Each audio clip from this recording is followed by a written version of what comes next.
नमस्कार मंडळी, मी अपेक्षा, मराठी कंटेंट क्रिएटर. रक्षाबंधनाचा दिवस होता आणि मी तर माहेरी गेली नव्हती कारण माझा भाऊच येणार होता आणि सगळी तयारी चालू होती. 3:30 ते 4 वाजल्यापासूनच आम्ही सगळेजण तयारीला लागलो होतो आणि रियांश नेहमी मदत करतच असतो. तुम्ही माझ्या ब्लॉगमध्ये बघतच असाल.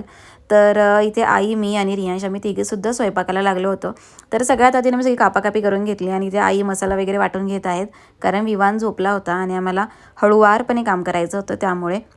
आणि छानपैकी रियांशने बटाटे सोलून दिले. त्याच्यानंतर छानपैकी कटसुद्धा करून दिले आणि आई इथे बटाट्याची भाजीची फोडणी घालत आहेत. आणि तोपर्यंत ना रियांशला मी म्हटलं होतं की तांदूळ धुवून ठेव कारण आम्हाला पुलावसुद्धा करायचा होता. तर मेनू काय आहे ना हे तुम्हाला ब्लॉगच्या शेवटी नक्की बघायला भेटेल. तर आईंना मी सांगितलं होतं की तुम्ही पुलाव आणि बटाट्याची भाजी करून घ्या. मी आईंना सगळी तयारी करून दिली होती आणि त्यानुसार ना आईंनी हे दोन्ही पदार्थ बनवले आणि तोपर्यंत मी पीठ मळून घेतलं होतं. तर आता रियांश ना हे पीठ ना थोडंसं मऊ करत आहे आणि त्याच्यानंतर ना मी वेगळं काहीतरी काम करत होते. तोपर्यंत ना तो चपाती लाटायचा प्रयत्न करत होता पण त्याला काही चपाती जमली नाही आणि त्यानंतर ना मी त्याला चपात्या करून दिल्या आणि त्याने छानपैकी त्याच्या पुऱ्या कट केल्या आणि थोडेच राहिलं होतं. त्याच्यानंतर मी आईना म्हटलं तुम्ही करा, तोपर्यंत मी पटापट तळून घेते.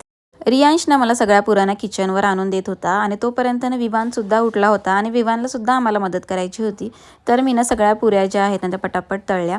जसं की तुम्ही माझ्या ब्लॉगमध्ये बघत असाल की माझ्या ज्या पुऱ्या आहेत ना त्या छानपैकी टम्म फुगलेल्या असतात. तर त्याच्यामध्ये मीठ, रवा आणि साखर घालायला अजिबात विसरू नका. त्यामुळे ना पुऱ्या ह्या जास्त वेळ फुगलेल्या राहतात. सगळ्यांनी मिळून स्वयंपाक केला ना की स्वयंपाकसुद्धा लवकर होतो आणि त्याचबरोबर ना खूप टेस्टीसुद्धा होतो कारण त्याला ना सगळ्यांचा हात लागलेला असतो. सर्वांनी मिळून केलेला स्वयंपाक ना खरंच खूप चविष्ट होतो आणि त्याचबरोबर ना स्वयंपाकामध्ये आम्ही काय काय केलं होतं ना हे सुद्धा तुम्हाला दाखवते. बटाट्याची भाजी, पुरी, श्रीखंड होतं, पुलाव होता आणि कोशिंबीरसुद्धा मी केली होती. आणि त्याच्यानंतर ना सगळ्यांनी छानपैकी रक्षाबंधन करून घेतलं. तर आमच्या सगळ्यांमध्ये ना एकच दीदी आहे, ती म्हणजे सोना दीदी. आणि त्याच्यानंतर माझ्या नंदांनीसुद्धा ना माझ्या मिस्टरांना ओवाळलं आणि फोटो सेशन चालू होतं. तेवढ्यात माझा भाऊसुद्धा आला आणि त्यानंतर ना मी माझ्या भावालासुद्धा ओवाळून घेतलं आणि सगळ्यांनी मिळून ना एकत्रपणे छानपैकी असं जेवण करून घेतलं. जेवण पण खरंच खूप टेस्टी झालं होतं. माझे व्लॉग जर तुम्हाला आवडत असेल ना तर लाईक आणि फॉलो करायला अजिबात विसरू नका.